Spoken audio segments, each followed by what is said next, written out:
let's go to the back and see what we got growing. Here's the first stop, right beside the house actually. We've got a good amount of elderberry. And these are some apple tree right here we planted from seed just to see what we can get. And if we look real close, we see some really itty bitty apples up there. So we may get a taste of what this tree is gonna do for us. And then more elderberries, and there's also some blackberries in here as well. Right there, some blackberries. But more elderberries than probably one family could ever use in a year. Just right here. And they're probably, oh, that's probably 15 foot tall right there. And just absolutely covered from the top all the way down to the bottom. Next spot we're pulling up to, I'm not even gonna get out. I'm just gonna show you guys right here is a little propagation station I have. I am propagating elderberries. All those are elderberries. And I got a little handful of peach cuttings right there I just stuck in the soil. And it looks like a couple of them are starting to push off leaves. So hopefully we got some root action on these peaches. And those were apples. We got some action going on there too. Some real lazy, some real low maintenance type propagation. This is gonna be the next area, the very first food forest I put in, and I've been adding to it. So bear with me, it's gonna be a lot really quick. We've got 2 more apple trees back here. We also started these from seed. Also a little experiment, see how we're going. And if it looks familiar, yep, I planted more elderberries. Back here we've got some wild blackberries just taken over, along with grapes. There's a grapevine hidden in there. I did not do any maintenance to it this year. I did a little bit up here to these grapevines. We've got a ton of grapes starting to form all over these grapevines. Right behind the grapevines, we've got our newest apple trees. There's one, there's one, there's one. And then here's the little food forest. The first thing I planted, well, 5 years ago, 6 years ago now, maybe 7. Shoot, I forget. Pawpaw trees, they're one of the younger things in here. Starting to do really good though. There's one pawpaw tree right there, a younger one here. We got a small little apple back here, and in front of it is a autumn olive. And we get into our peaches, which are absolutely loaded down with fruit. Peaches and apples, peaches and apples. Apples, apples, peaches. Just a smorgasbord of peaches. Now next, we move a little bit further down. I've got some blueberries. Big, starting to put on its leaves down here.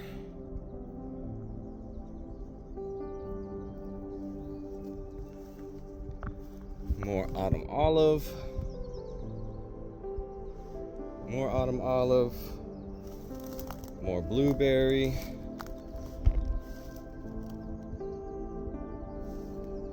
Got a real little cherry tree right here. Just a little spindly thing. We might get a couple cherries off it this year. As you can tell, I love to plant the autumn olive as a companion plant. Great nitrogen fixer. Great for chop and drop. Grows really fast. A lot of people don't like it because of how fast it grows and considered an invasive species, but it also puts on a delicious berry also, so I don't really care if it's invasive. It's gonna also give me food and benefit all my other plants as a nursery plant. Here's some more blueberries. Another fig. Another blueberry right here. All right, the next stop is the back field where I grow a lot of our annual plants, the traditional annual garden, and we've got a bunch of perennials as well. One thing you will notice about me is that I grow food amongst the weeds. I am not one of those gardeners, food producers that has to have everything neat and clean and in a row and in its place. Here's my tomatoes.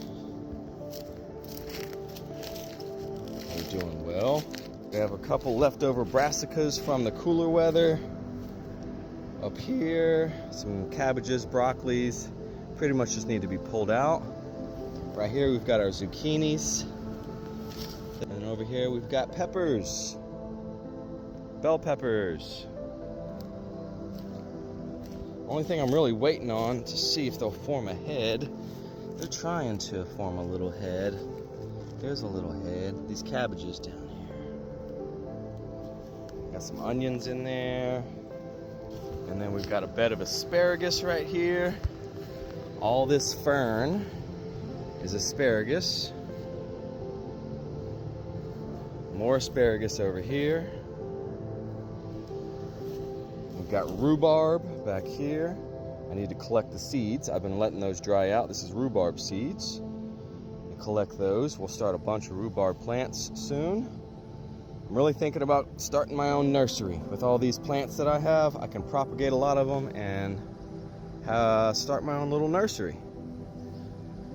More asparagus. These are asparagus berries, which when they turn bright red, you can take them off the plant, and that's where the seeds are.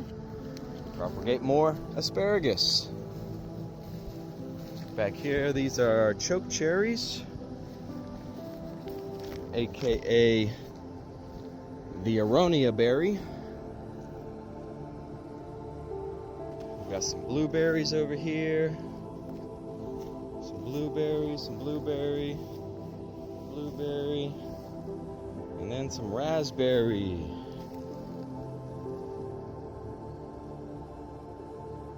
Raspberries. And we've got some blackberries we just started this year. Down here, where to go? Right here. More blackberries. Right here. There's another one at the end down there. And guess what? More elderberries. We love elderberry. Good old elderberry. Currant. Oh, we got our currant that's ready, I think. A pear tree. A peach tree. Gooseberries. Potato patch.